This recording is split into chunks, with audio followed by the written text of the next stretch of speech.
قاری صاحب موٹاپے کا علاج بتا دیں، آسان سے علاج بتا دیتا ہوں. میرے محترم بھائیوں، کھانا جو مغرب کے بعد کھانا کھاتے ہو یہ موٹاپا کرتا ہے. کوئی جانور دنیا میں مغرب کے بعد کھانا نہیں کھاتا.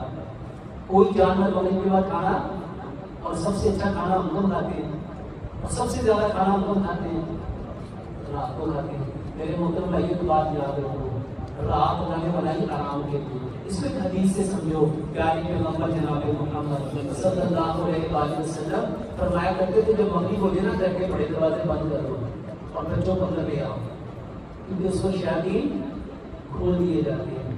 اس کو شیاطین، رات کو شیاطین کھول دیے جاتے ہیں. اور میرے محترم بھائیوں، جو خیر و برکت کا وقت ہے نا وہ صبح کا وقت ہے. خیر و برکت کا وقت کون سا ہے؟ صبح کا کھانا 60% کھاؤ. صبح کا کھانا کتنا کھانا ہے؟ اور ہمیشہ شیطان نے ایسا سبق پڑھایا صبح کو تم کھانا کھاتے نہیں ہے. صبح کا کھانا کتنا کھانا ہے؟ صبح کا کھانا 60%، دوپہر کا کھانا 30%، اور رات کا کھانا مغرب کی اذان سے 1 گھنٹہ پہلے کھا لو. کیونکہ کوئی جانور، کوئی پرندہ چرندہ مغرب کے بعد کھانا کھاتا. اور ایک بات میرے محترم بھائیوں، کھانے کے ساتھ کبھی پانی نہ پیو.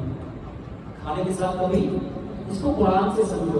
دیکھو قرآن میں اللہ نے فرمایا کلو واشربو ولا تسرفو، کھاؤ اور پیو. کھانا اور چیز ہے، پینا اور چیز ہے. میرے محترم بھائیوں، کھانا کھانے سے آدھا گھنٹہ پہلے پانی پیو اور کھانا کھانے کے 1.5 گھنٹہ بعد پانی پیو. ایک لقمے کو اتنا چباؤ، اتنا چباؤ، اتنا چباؤ، اتنا چباؤ، اتنا چباؤ جتنے آپ کے دانت ہیں. کتنے دانت ہیں؟ 32. جب ایک لقمے کو 32 بار چباؤ گے بتاؤ وہ کھانا گیس کرے گا، ثابت کرے گا، قبض کرے گا، بواسیر کرے گا. اور میرے محترم بھائیوں ایک بات یاد رکھو، نبی صلی اللہ علیہ وآلہ وسلم نے فرمایا مومن ایک آم کھاتا ہے، مومن ایک آم کھاتا ہے اور کافر 7 آم کھاتا ہے. ہم کون ہیں؟ جو ایک آم کھائے گا میرے محترم بھائیوں کو بھی موٹا ہو سکتا ہے. اللہ کے نبی صلی اللہ علیہ وسلم نے فرمایا ابن آدم کو تو چند لقمے کافی ہیں کمر کو سیدھا کرنے کے لیے.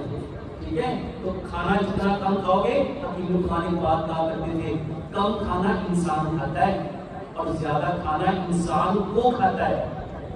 جو کم کھانا کھاؤ گے تو وہ آپ کھاؤ گے، جو زیادہ کھانا کھاؤ گے وہ تمہیں کھائے گا.